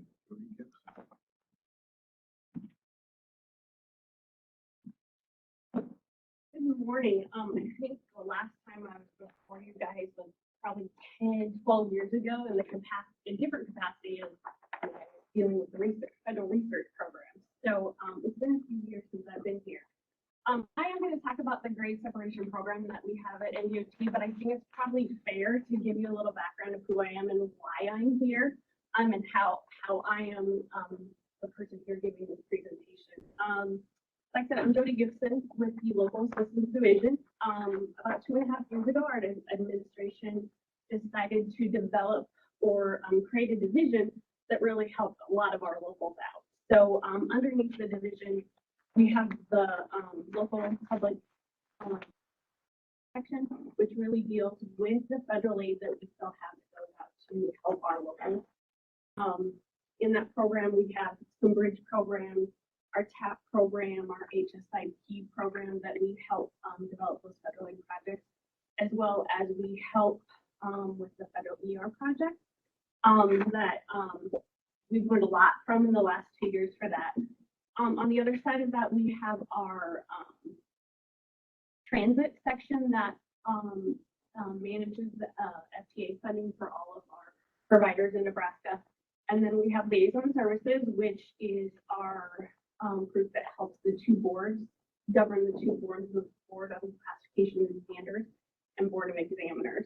And then really why I'm here to present on the grade separation is we also house the rail section, and we have some federal funds that go out to Section 130 funds that help increase safety at our intersection. So with that role of having rail underneath our section, we help facilitate the grade separation program. So although I have a piece in it, there is a much bigger committee that helps manage and review projects for the grade separation program. Many of them happen to be here in the room today. We typically try to meet quarterly. In those meetings, we're constantly looking at budgets, delivery of the projects we have planned in the program, and really looking to make sure that we have funding in place for projects moving forward. How we manage that program is pretty prescribed in Title 415, which is a statute. So a lot of how we govern that is set in statute, but the statute defines that these funds must be used for construction, rehabilitation, relocation, and then or modification of railroad grade separation projects. The requirements to use this funding for a viaduct project is that there has to be 2 public grade crossing closures, one right at the site or one near or close to the location of the viaduct project. And then the exposure factor for any eligible project under this program, the exposure factor has to exceed 50,000. So that's kind of, there's a lot more that goes into governing that program that is hundreds of pages, but those are kind of the top items that we look at as committee when we're selecting. Next slide, just to go over the funding a little bit and how we've been funding these projects historically. We get about $1.7 million of federal funds that goes into the program, but the bigger part of funding comes from state TNT funds, which are taxes per train mile. We're getting about $2.9 million of that each year. And then we also try to use some of our HSIP funding to help fund some of these projects. There's typically a railroad piece in it that they typically will give anywhere from 5 to 10% of the cost of the construction. And then of course we have state and local projects that we're funding. So typically there's a local share in that funding if there is. So really on a local project, we're typically funding about 90% of the project with TMT, federal funds, or another funding source and the railroad. So typically we see on a local project, the local is paying anywhere from 5 to 10% for the total cost of the construction. The next is just a list of projects that NDOT has funded since 2000. I think there's 16 projects on this list, and when I did a quick calculation yesterday, we've closed about 35 crossings with this program across Nebraska. The last 2 projects are our two newest projects that just got completed. Those are both in the city of Columbus, and the last one we're just finishing up and closing out that project now. Next, I just want to talk briefly and kind of close up with what projects we have on the books right now. Like I said, when I talked before about our funding, it's kind of, it really is a juggling of funds to figure out how we're going to fund for these. Typically, a project like this is about $15 million.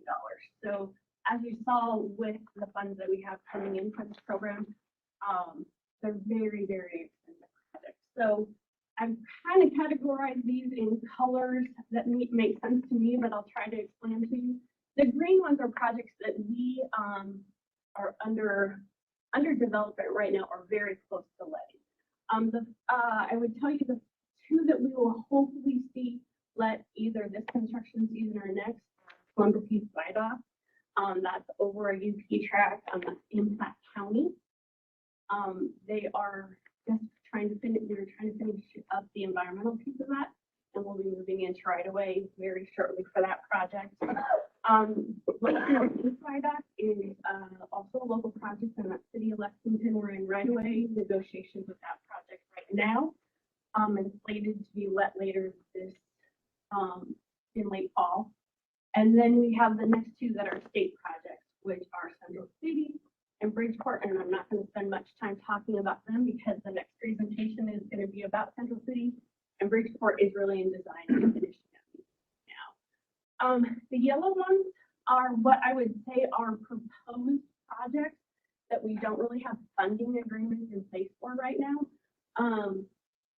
Broadwell is the city of Grand Island. They came to the selection committee or the Great Separation Committee about a year and a half ago to propose this as a project. They're just finishing up a Pell study, which is a kind of a planning and environmental linkage study. They're finishing that up. We have heard that they will take this out to the public right after the first of the year. And at that point, they will be back, I'm sure, to the committee ready to program this project. 33rd and Cornhusker, if you've heard about that, it's a massive project that the RTSD is doing here in Lincoln and Lancaster County. They're working through the design and environmental pieces right now. They're locally funding all of the design work up front. And once they get to that, get through all of that, then they'll be coming back to us to probably look at programming that project. The ones in red, I am not going to talk specifically about. Those are ones I would say that they're on our list. We haven't moved into really programming or funding them, but they are projects that are on the list that are eligible to receive those funds. With that, that is really all I have, but I will say, if you saw even Joe's presentation today, there are some other funding opportunities in place, possibly help us on these kind of projects in the future because they are so expensive.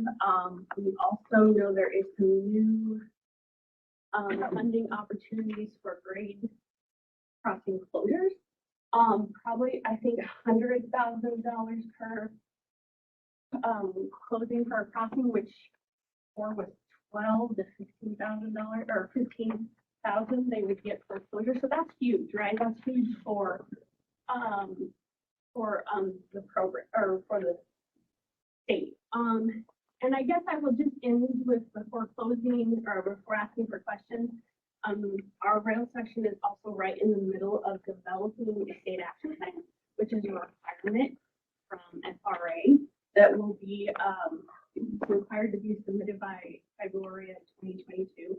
And within that program, there is some conversation about so hopefully I'll have the opportunity to come back and present that to you guys again when we get that wrapped up.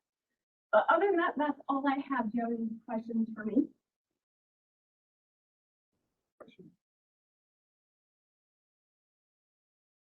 Thank you.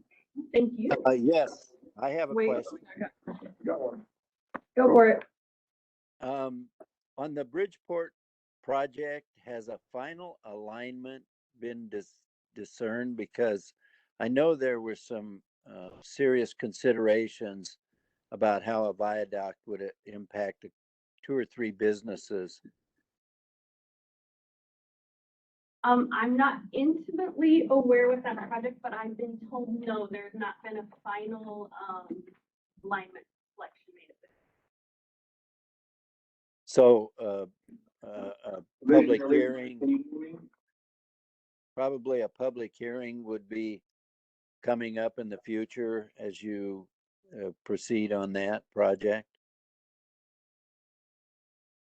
Yes, we're working through the environmental assessment document, Commissioner, as of now, and the intent is, once we address all the different needs and comments, there'll be a draft EA, and then we would be going out to a public hearing, showing the different alignments with the preferred alternative.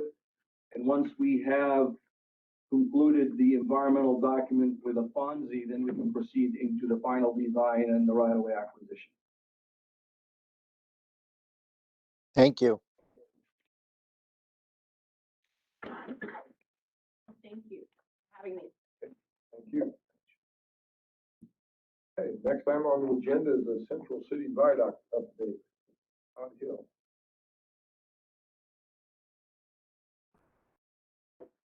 Morning, everyone. Thank you for allowing me to be here today to discuss Central City Viaduct project. My name is Todd Hill. I'm the project studies and survey engineer for NDOT. When I was preparing for this meeting, I actually thought this was truly an update, thinking that I had already presented on this project 2 years before, but went over my notes and previous presentations. I realized I don't think many of you are probably familiar with this project. So there's going to be a lot of, rather than a recap of the last few months, it's going to go back maybe about 5 years or so. To get started here, Sarah, can I rely on you to advance me? Thank you. For those who are unfamiliar with the project, which are many of you, NDOT is seeking to replace the existing at-grade crossing at N14 with Union Pacific Railroad. This crossing is located just north of the US 30 and N14 intersection in Central City. The purpose of this project, is to reduce train and vehicle interactions, as well as, reduce train and vehicle interactions at the existing crossing, as well as improve connectivity and mobility within Central City by enhancing pedestrian and bicycle connectivity across the railroad tracks, as well as addressing safety concerns at the existing US 30 and N14 intersection. The need for the project is based upon the high exposure factor at the crossing. I think Jody had kind of alluded to it in her presentation, but for those who are unfamiliar with exposure factor, it's just the product of the ADT at the crossing multiplied by the number of trains per day. So in this specific instance at this crossing, the exposure factor is 115,000. And for context, what Jody had mentioned, that by NDOT policy or regulation, that NDOT may consider a grade separation solution when the exposure factor exceeds 50,000. On average, an individual who is stopped at that crossing is delayed for about 1 minute.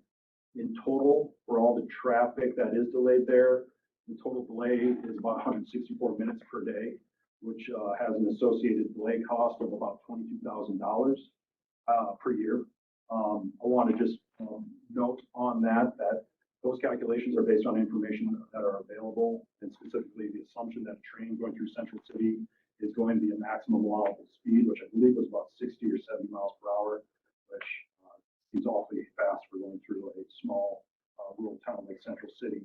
And based on the reports that we get from the administrator at Central City, is that frequently trains stop completely for loading and unloading processes that often block more than just one crossing beyond the N14. And so it obviously poses safety concerns with emergency vehicles being able to respond to calls that they receive on the opposite side of the tracks. Back in 2016, NDOT conducted a public information open house where we presented 4 corridor concepts, more or less just lines on the map to get a feel from the public as to where they envisioned potential realignment N14 could occur. So we took the west, the on alignment, and two east alternatives. It was pretty much unanimous that the public was in favor of the two east alternatives, which is maybe hard to see on the slides, but it's the blue and green lines on the slide.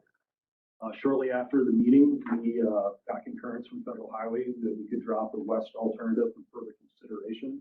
At that same time, we sought approval to drop the on alignment. They hesitated at that proposal due to the potential longitudinal encroachments on floodplains in Central City associated with the two east alternatives. More or less, they were just concerned that, want to make sure that the two east alternatives wasn't going to present any sort of flooding concerns to those in Central City. In 2019, Federal Highway determined that NDOT had demonstrated that the two east alternatives did not pose any flooding risks in Central City. As well as provide sufficient enough data that demonstrated that the on alignment alternative did have substantially higher impacts than the two east alternatives that we were still considering. And so at that time, Federal Highway agreed to drop the on alignment alternative. Jumping ahead about 5 years, we recently took the project back to the public last month. Obviously looking for additional input from the public regarding the two east alternatives. This time, rather than lines on the map, we were able to provide a little bit more design detail, which would obviously provide a better idea to them as to what this could eventually look like in the future. We also, for the first time, introduced intersection improvement concepts at US 30 and then 14, which I'll go more detail here shortly. In total, we had about 111 people, I believe, sign in. It seems like it was a lot more than that for those who attended. I think they would probably agree. You know, if you were there, did you sign in? I don't know if I signed in. Well, let's say it's 112 then. We're up to 112 now. I probably. Okay. Well, which is great because I mean, it shows the importance of this project to the public, and always kind of want to have a lot of public support for a project this big. Next slide, Sarah. So I apologize if you're having trouble seeing this. I ran into issues with trying to take PDF of the display boards that we presented last month and kind of getting them into a slide. And so if there's questions or issues with the clarity or some of the orientation of what you're seeing on the screen is a little bit lacking, all this stuff is available on our website. If you can't find it, I'm sure we can provide you a link and request it. So that being said, what we're looking at on the slide here is the east alternative that was presented. We are now unofficially referring to this as the East 10th Street alternatives, since we have now two east alternatives, more or less. We do. East 10th Street, because it ties into N14 at the existing 10th Street intersection. Both east alternatives have the same tie-in to US 30 to the south, which on the slide is to the left, and that location is about 250 feet east of 14th Avenue. The next slide is the East Close alternative, or what we are unofficially referring to as East 13th Street, since again, it ties into the existing 13th Street intersection.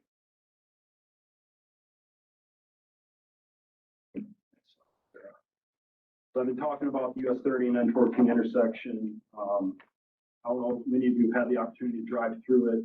It's interesting, I'll say that for sure. Due to the existing geometrics of the intersection, there has been a reoccurring accident pattern that's been documented by the department there for years now.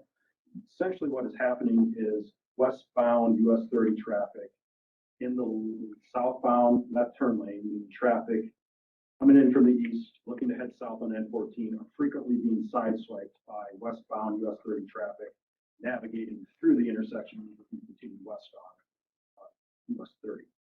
So with the likelihood of N14 being realigned to the east, I don't think the department does not foresee that issue improving anytime soon. And so that is the reason why we're proposing intersection improvements at US 30 and N14. Right, Sarah? NDOT and one of their consultants had developed 6 initial concepts for improvements at the intersection. After completing some preliminary impacts analysis and conducting traffic studies, as well as some internal discussions, NDOT determined that 3 concepts were less than desirable due to either operations or impacts to downtown, specifically businesses and parking. And so the 3 that were eliminated from further consideration and not brought to the public last month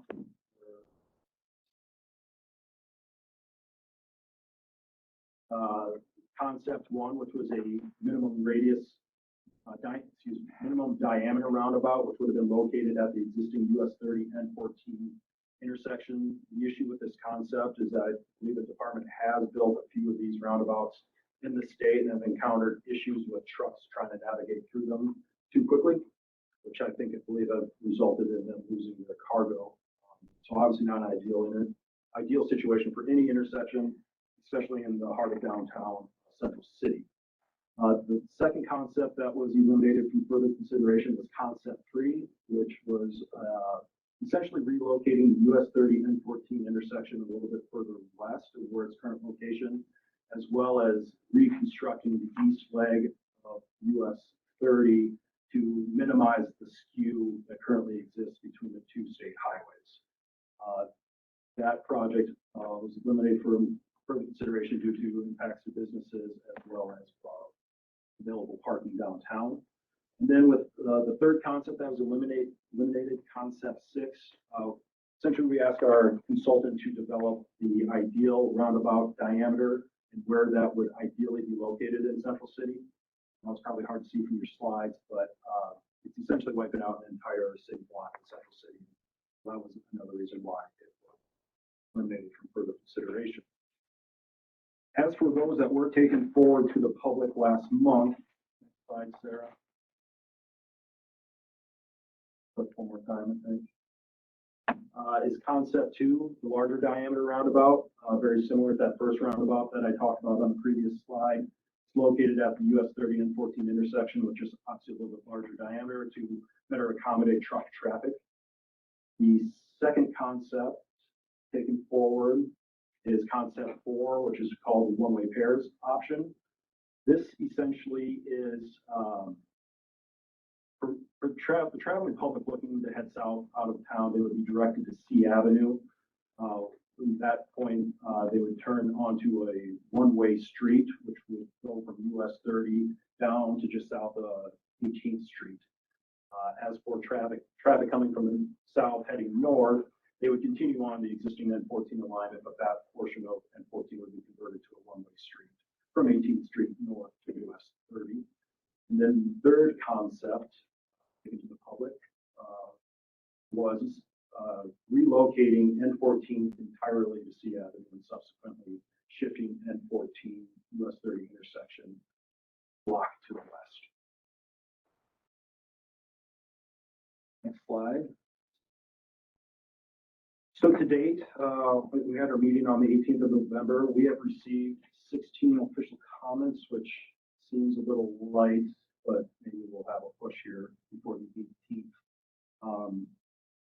Of those 16, I would say that 13 of them are generally positive for the project, with the other 3 more in favor of a bypass solution, more specifically to the west, where the fairgrounds are located and where Central City is building a hospital. Of those in favor of the project, 9 prefer the East 10th Street alternative, which was the alternative that was a little bit longer that tied in N14 a little bit further north, while 4 prefer the East Close, the East 13th Street alternative. As for the intersections, we received input from 12 individuals, with 6 being in favor of concept 4, the one-way pairs, 3 in favor of concept 2, which was the roundabout solution, and 3 individuals were opposed to the roundabouts in general. So like concept 4 or 5, which is no roundabouts. So as for schedule, we're hoping to jump into developing the EA document early part of next year, with the goal of hopefully having the project ready to let in the 3rd quarter. With that, are there any questions?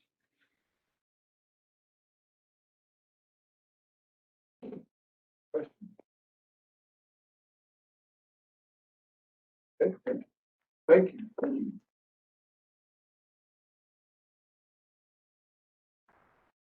Okay, next item on the agenda is public input. We have several letters.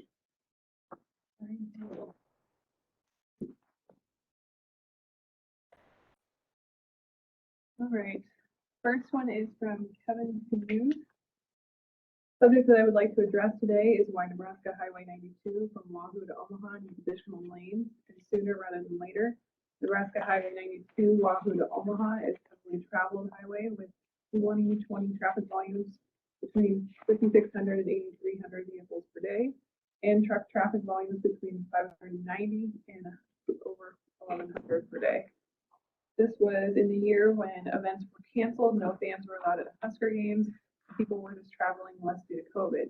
Serves as one of the main travel routes from West Omaha commuters to get to Lincoln, and it will only get more heavily traveled as Omaha continues to expand west and communities along the highway in Saunders County continue to grow. Currently, there are several developments springing up on the US 6 and Highway 31 corridor between Elkhorn and I-80. This area will probably be fully developed within the next 5 to 10 years, which will increase traffic dramatically from its current average of more than 20,000 vehicles per day. This will cause congestion and delay issues along that corridor, which a 4-lane Nebraska Highway 92, when combined with the already 4-lane Highway 77 south of Wahoo, would help relieve by providing an additional high-speed multi-lane route to Lincoln through possibly even reducing some traffic on I-80. It is hard to pass other vehicles during the day, especially during the morning and the evening when people are commuting to and from work between the two communities due to the high traffic volumes. Even on the section between Meade and Newtan, which has the lowest average daily traffic volumes of 5,600 vehicles per day and just under 600 trucks per day. It's hard to pass due to the steep hills and the blind intersections, which creates a safety issue that needs to be addressed as traffic volumes continue to increase.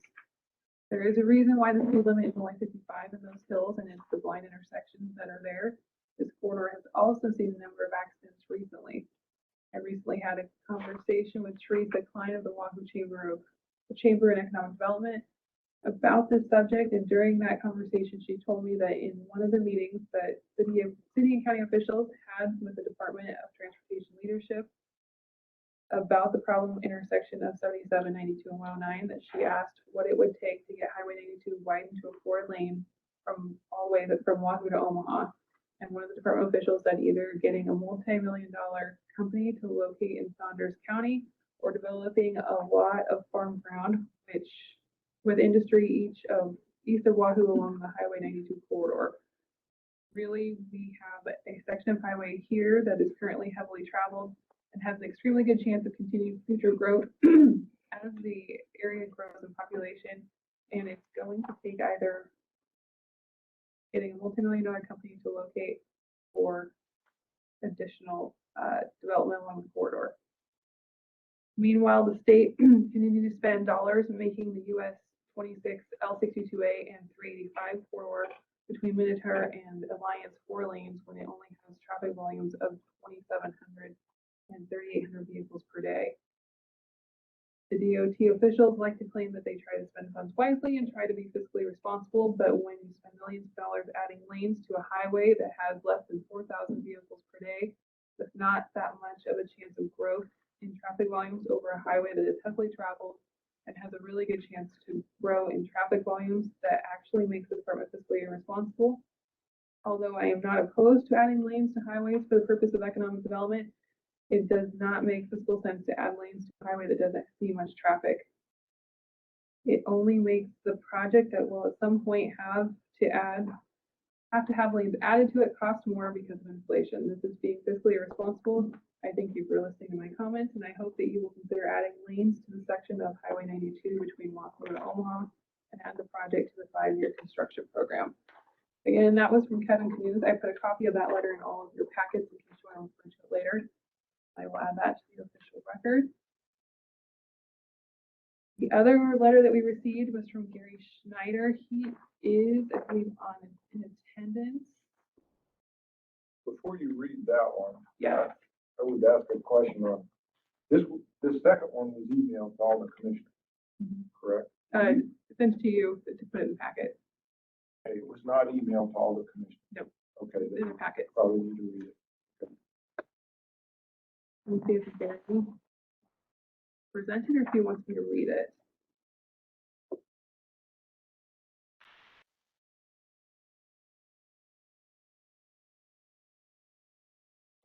Gary, can you hear us? Sarah, would be, if there's time, there's a 1-minute video that, yes, can you hear me? Yep, we can hear you. Yeah, it would be great. There's also a Okay. 1-minute video that might be a good place to start if it was possible to present that. If there's a link to it and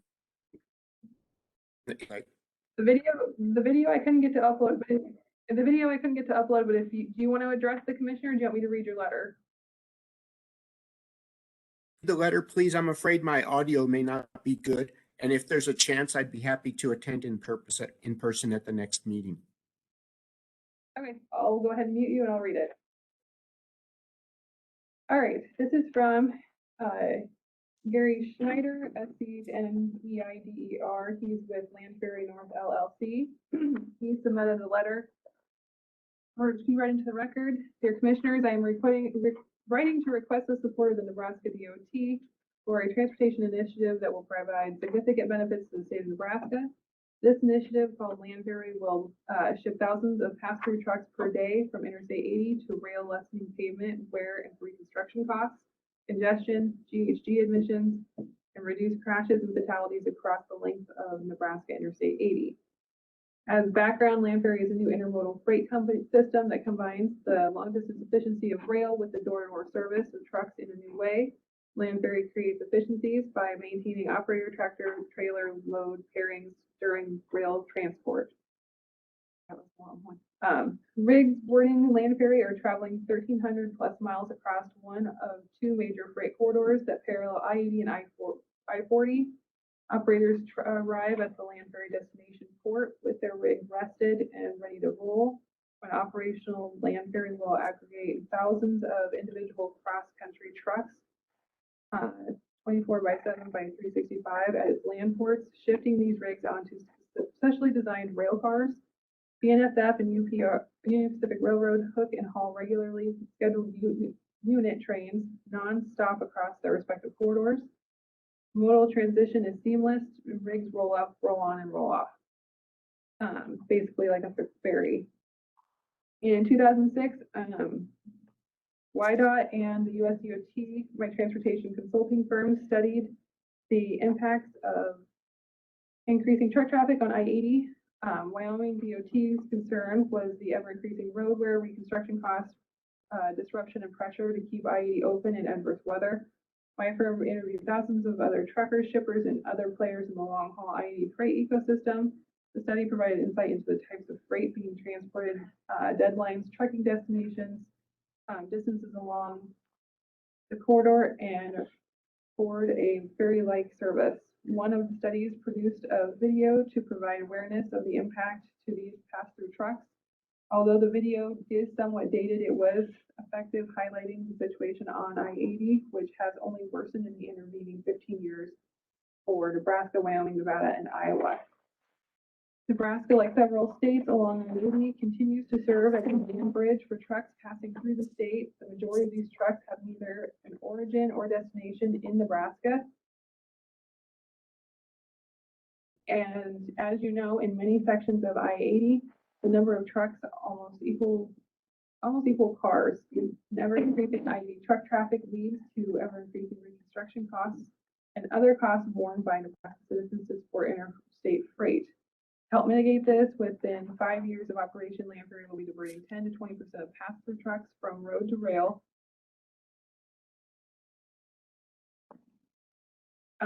Reducing wear on I-80, saving NDOT tens of millions of dollars per year. Funds can be used for other Nebraska highways, reducing GHG emissions owing to rail's 3-to-1 fuel efficiency over trucks, reducing truck contributions to congestion, providing resiliency on I-80 experienced inclement weather, reducing truck-to-car crashes, property damage, injuries, and fatalities.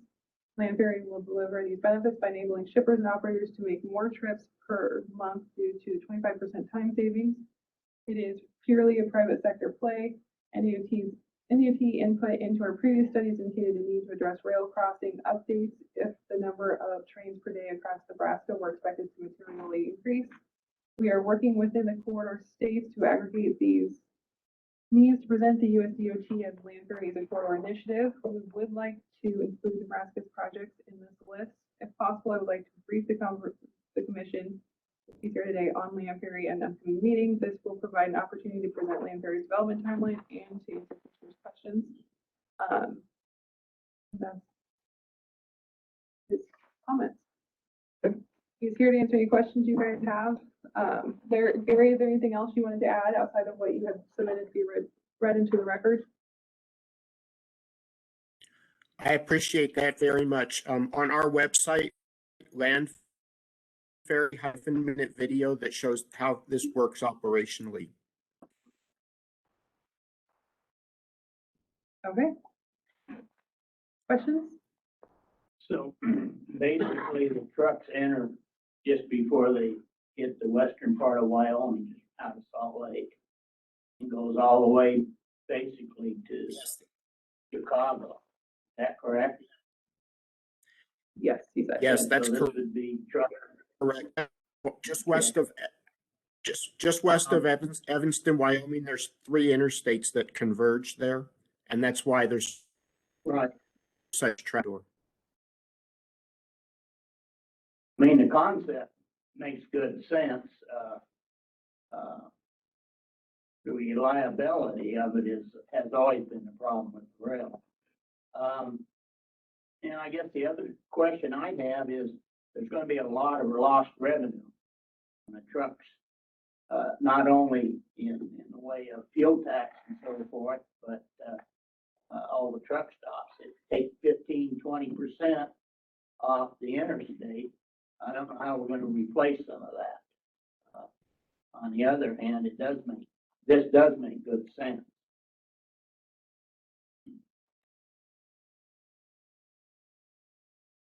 Any other comments? Questions? All right. Gary, thank you. Any other public Thank you. comments?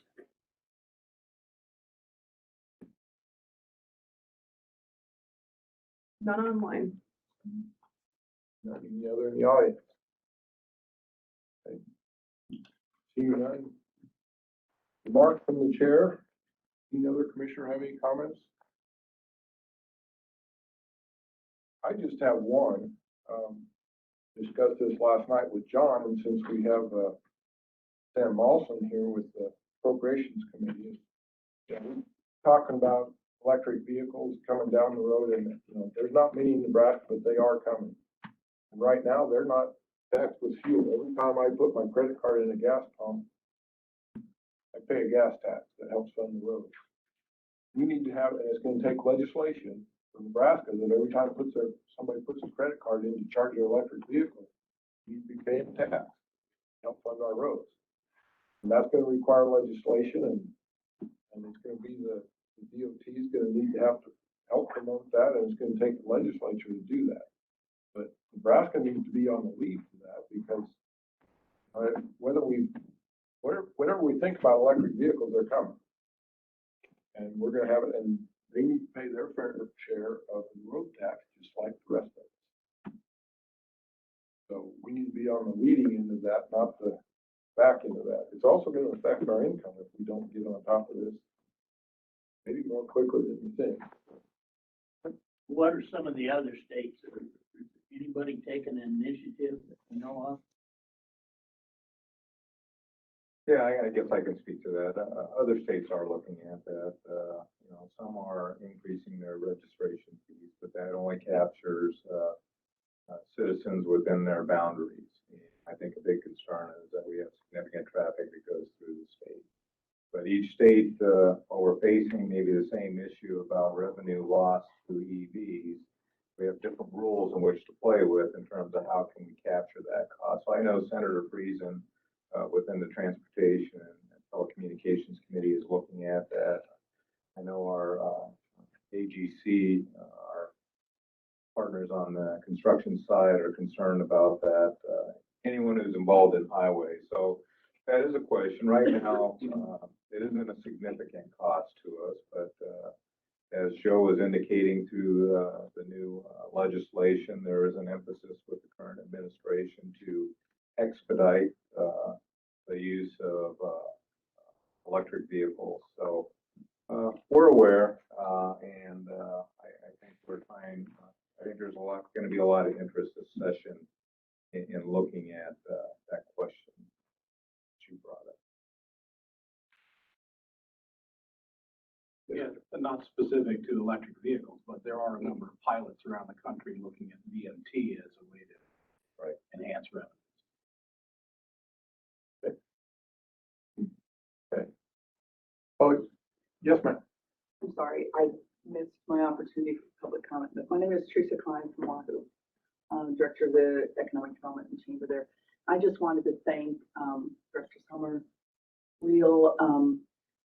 They came and spoke to us, group was there as well, and the study and the changes made to our 109 intersection just north of Wahoo by Lake Wanahoo in response to losing 7 people in 10 months due to accidents there. I just wanted to thank you both. The meeting was thorough, logical, rational. The feedback from the community has been very positive. I will say the negativity towards roundabouts is a certain segment of our population, but it is a very minor amount. But John and Khalil, I just wanted to thank you and in front of your commission say we appreciated your thoroughness and your consideration and look forward to the changes are already noticeable. There has been an accident since then, of course, but no one was hurt. So that's good news. So that was just what I wanted to say. Thanks. Thank you. Okay, meeting's calendar? Next scheduled Highway Commission meeting is January 21st at 8:30 a.m. here at NDOT headquarters.